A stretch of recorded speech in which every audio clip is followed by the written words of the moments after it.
sweet like a buttercup. You're a Barbie doll. Show them all what I'm made of. Strut down the hall. Won't stop till I get enough. All right, so let's jump right into this whole thing with the judge putting a stop to President Trump's plan to offer buyouts to federal workers. Yeah. It's been all over the news. It really has been. I mean, like crazy. And just in the last day or so. Yeah, it seems like everyone wants to know like what's actually going on here. And we're going to try to do that today using this BBC News article as our guide. So let's get started. It's wild how fast it's all happening. Yeah. Like the news itself, the lawsuit, the White House response in like the past 24 hours. Right. And it really shows you how fast things can move in politics and like how these decisions can impact people's lives. Yeah, no kidding. It's a lot to take in for sure. Yeah.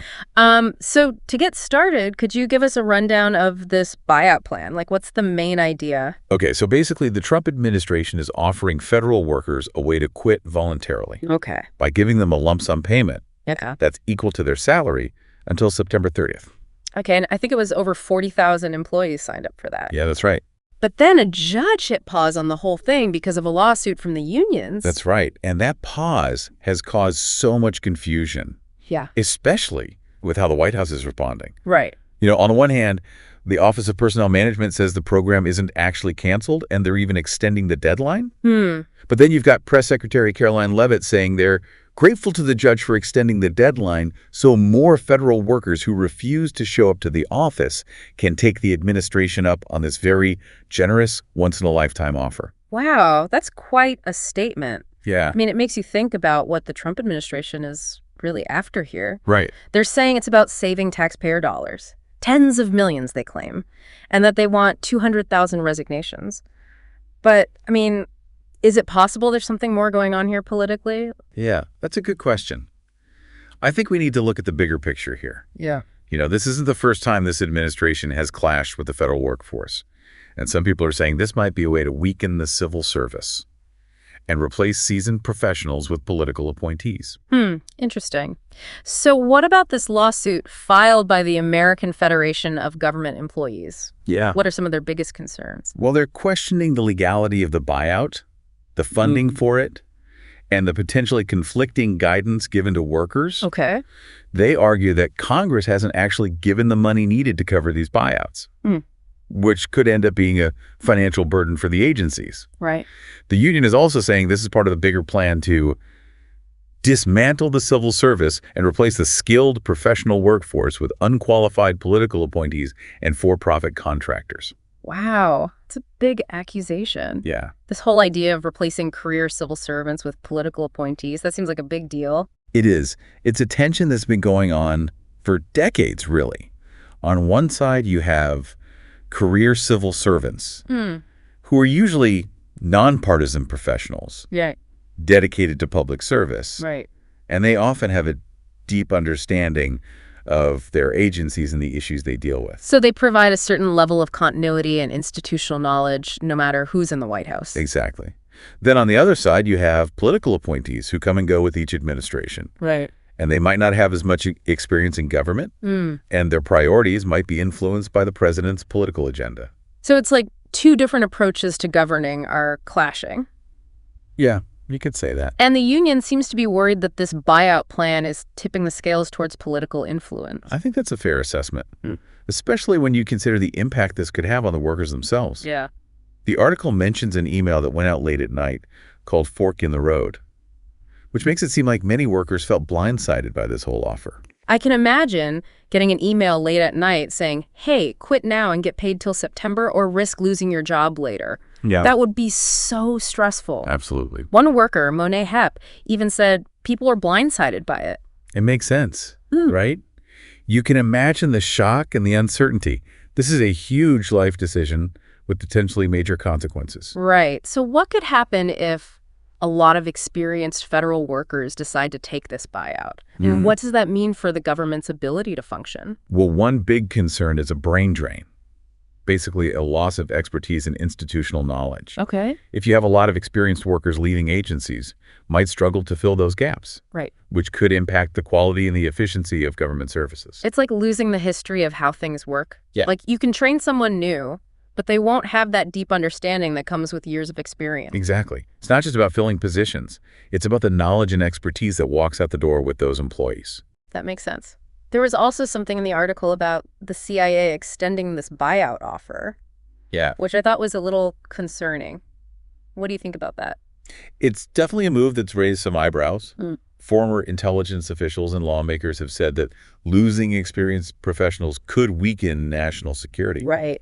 I mean, think about the expertise needed to analyze intelligence, assess threats, and protect the country. Yeah. That's not something you can easily replace. Especially with how sensitive that work is. Absolutely. And it's not just the CIA. The article also mentions potential cuts to NOAA, Right. which handles weather forecasting, and the Department of Health and Human Services. Those are some pretty crucial agencies. They are. And their work directly impacts millions of Americans. Cutting their budgets and losing experienced staff could have huge consequences, especially for things like public health and disaster preparedness. Okay, so we've got this buyout plan causing chaos among workers, raising national security concerns, and possibly leading to cuts in vital agencies. And of course, we can't forget the political battle brewing over the whole thing. Absolutely. Democrats have been very vocal in their opposition, calling it a brain drain, and warning about the negative consequences for the country. They've even sent a letter to President Trump asking him to reconsider. They're worried about the government's ability to handle emergencies and effectively serve the public if this goes through. So it sounds like this is much bigger than just a budget-cutting measure. Yeah, it really does. It's like a political power play with some potentially major consequences. Exactly. To really understand what's going on here, we have to look deeper than the surface and understand the history of similar attempts to reshape the federal workforce. That's a great point, and I think we should do just that. But first, we want to hear from you. What are your initial thoughts on this situation? Head over to our website or social media and share your perspective. We love hearing from our listeners. We'll be back in a moment to continue this deep dive. Okay, so we're back, and you mentioned that understanding the history could help us make sense of this whole situation. Right. So what can we learn from the past about efforts to reshape the federal workforce?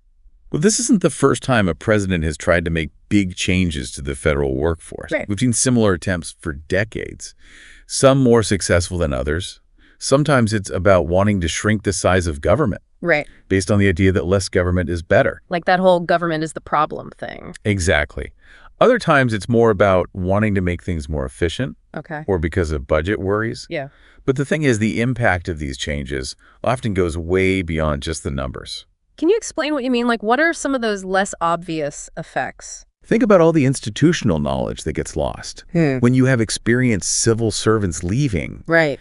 that kind of expertise is hard to replace, especially if you suddenly have a bunch of new people who might not have that same level of experience or understanding of how things actually work. So even if the goal is to make the government more efficient, Right. you could end up making things worse without meaning to. Exactly.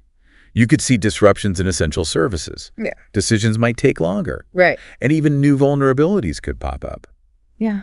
And this brings us back to those concerns about national security, Right. especially with the CIA offering this buyout. Right. That really stood out to me in the article. Yeah. What are the risks if we lose expertise in intelligence agencies? Well, intelligence agencies rely a lot on experienced analysts, Right. operatives, and support staff. Losing that expertise could really hurt our ability to collect and understand intelligence, Okay. to properly assess threats and protect the country. It's like taking out a crucial piece of a machine. You don't realize how important it was until it's gone, and the whole thing starts to break down. That's a great analogy. And this applies to other vital areas too, like diplomacy, scientific research, even disaster response. Right. All fields where experience and knowing how things work is absolutely crucial.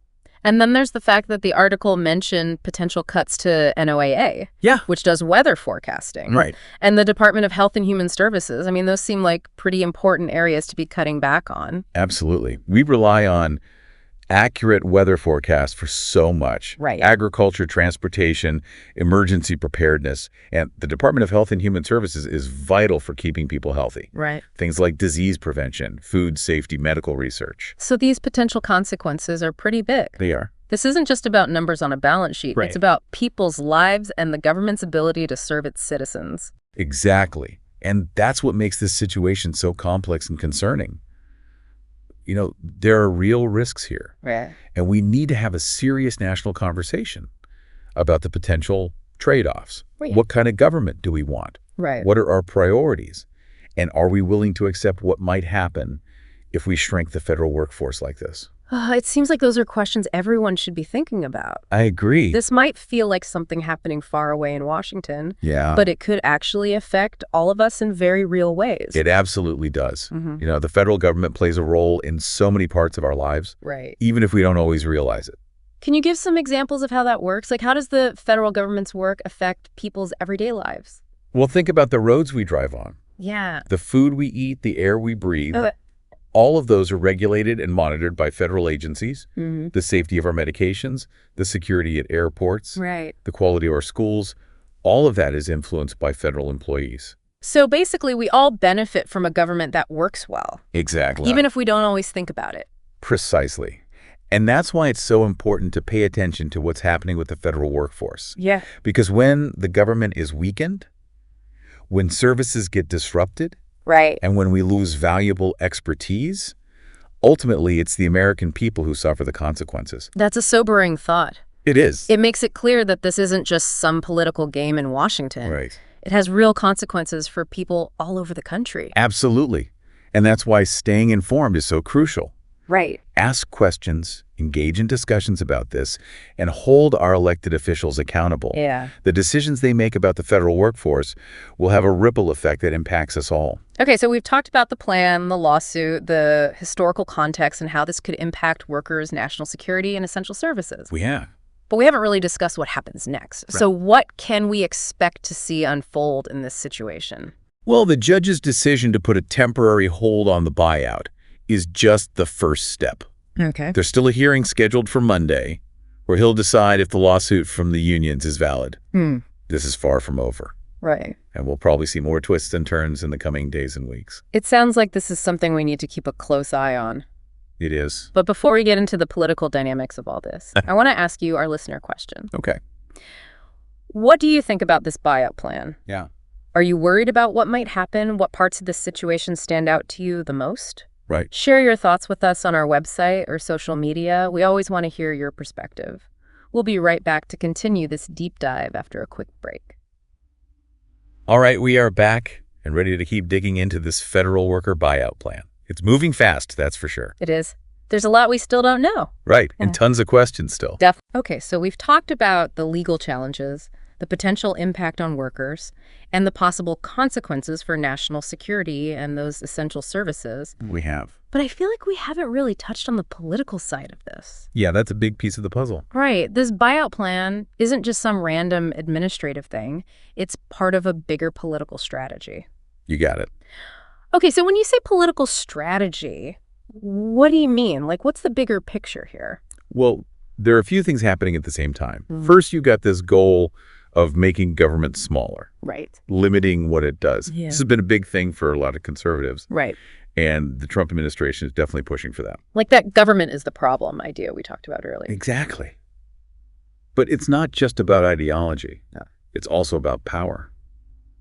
By shrinking the federal workforce, Right. you're potentially reducing the influence of career civil servants who might not always agree with the administration's political goals. So it's like making space for more political appointees who are more likely to go along with the administration's plans. That's one way to see it.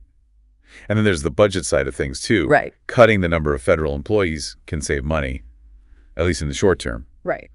But as we talked about before, there can be hidden costs down the road. Right. Like losing all that expertise and knowledge. Exactly. And the potential for those essential services to be disrupted. Right. Those are important things to keep in mind. It seems like those long-term costs could actually be bigger than the short-term savings. It's definitely possible. This buyout plan is just one piece of a much bigger political puzzle. And to really understand what it means, Right. we have to grasp those motivations and potential consequences. It sounds like this is way more than just a policy debate. It is. It's a fight over what government even is. You could say that. And that's what makes this such an important story. It's not just about rearranging some bureaucracy. It's a struggle over what the federal government should be. And the outcome could affect us all for a long time. That's pretty intense. So zooming out even further, Yeah. What does this situation tell us about where American politics is right now?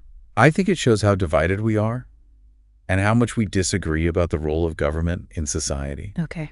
On one side, you have people who think the government is too big, too involved, too inefficient, Right. and that it needs to be smaller. They believe in limiting its power and letting the private sector handle more things. And what about the other side? Well, they believe the government has a crucial role to play, Okay. protecting consumers, making sure things are fair, providing essential services, and working for the common good. They see government as a force for good, Right. and they worry about what will happen if we weaken it. So this buyout plan is like a tiny version of that bigger fight happening all over the country. Exactly. Yeah. It's a real-world example of how those different ideas about government actually turn into policies and decisions. And the stakes are high, because the outcome will shape the kind of country we live in for years to come. Well, that's about all the time we have for today's deep dive. Yeah. We've covered a lot. We looked at the facts, analyzed the context, and thought about what this buyout plan could mean. We did. But as always, we want to leave you with something to think about. Right. A question to ponder. So here's our final thought. If the Trump administration succeeds in shrinking the federal government, what will it mean for you, for your community, for the country as a whole? Yeah. Will we have a more efficient and freer society? Or will we lose those vital services and be less prepared to deal with the challenges ahead? There are no easy answers, but it's something we all need to consider. It is. Thanks for joining us on this deep dive. Stay curious, keep those brains buzzing, and we'll see you next time for another exciting exploration of the world around us. Sound the alarm. I'm coming up. We'll have a ball. I'm sweet like a buttercup. You're a Barbie doll. Show them all what